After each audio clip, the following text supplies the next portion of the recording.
What's going on? I got some more Bookoff Pickups, baby. I'm getting over being sick, so my voice may still be screwed up. But yeah, I didn't spend a lot of time at Bookoff this time. I kind of essentially I used Bookoff as an excuse to try to learn the subway system finally. So yeah, I was only there for about like a little under an hour, so it wasn't like a huge haul. But yeah, like I'm in New York for the foreseeable future, so I'm gonna be going back there, believe me. So yeah, yeah, I'm trying to think of the order I found. I don't know. I don't remember the order. Screw it. I'm just gonna go in this deck. Okay, no doubt, Rocksteady. I don't know if I've ever listened to this album all the way through. I don't own it, so I thought I'd pick it up. Tragic Kingdom's a 10 out of 10 album, and I'm like, this one has some pretty good songs on it. Yeah. So I thought I'd pick it up for like $1.50. Like, good album. I'm gonna save the best for last, honestly, because I don't want to like blow my wad right away. So yeah, so I've never seen Pixar movies this cheap. I found both The Incredibles. These are 2-disc special editions. The Incredibles and Monsters Inc. Two movies I did own on VHS but did not own on DVD. Two of my favorite animated movies of all time. I found them both for $2.50 each. I've never seen Pixar movies for under like $25. So that was insane that I found that.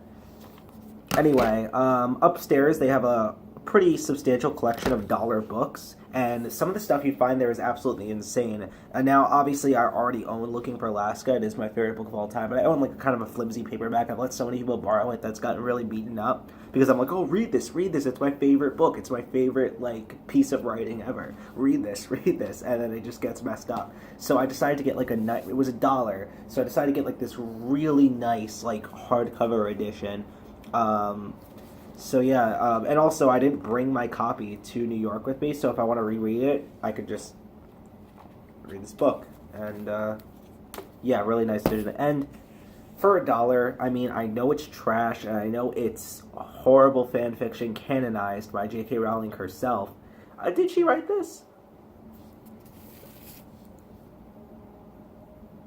Okay, so she came up with the story concept, so to say, and that her lackeys, or lackey playwrights, I guess I'll call them, came up with, actually wrote the play. And I know it's shit. Everyone that's read it has said it's terrible. But for $1, I couldn't pass it up as a Harry Potter fan. Just to like almost read it and riff on it. I'm also thinking of starting a book review series in some capacity, so this would be fun to riff on that. Harry Potter and the Cursed Child, parts 1 and 2. It was a nice hardcover edition for $1, so even if I do end up hating it, look how nice this will look, like on my shelf next to my Harry Potter books, like, really. But yeah, let's see. Like, it's a play, it's not really a novel, but honestly, I think I could breeze through it, that it's probably a lot easier to breeze through then, but it's gonna suck to read. I just look at this and I'm like, oh. If you don't know the premise, it's essentially just the kids of Harry Potter, like, time travel back in time to the fourth book, Goblet of Fire, for Harry Potter, Goblet of Fire, to prevent Cedric from dying. What? like without Cedric dying, what's like the huge catalyst for the formation of Dumbledore's army and everything, like Cedric dying was essential to Harry's plot progression. It's just a mess. I don't understand that premise. But finally, last but definitely not least, I was sifting through. They have a pretty substantial collection at the front of $2 DVDs. So I was sifting through, seeing what I could find, and I came across something I never thought I'd see. This was a real Rasputin moment. I can't believe I found this.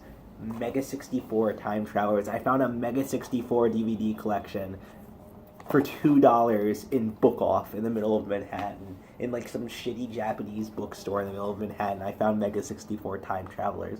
How someone ended up bringing this in, I do not know, because if you had to be a Mega 64 fan to get this, unless it was gifted to you. But and like if Mega 64 fans would not get rid of their Mega 64 DVDs unless they were really hard on money. But think about it, they're selling this for $2. They could have gotten more than like 50 cents for it. So why would you bring this in? Weird face, and then disc from future, artwork not yet made. Those are my Bookoff pickups. Good night.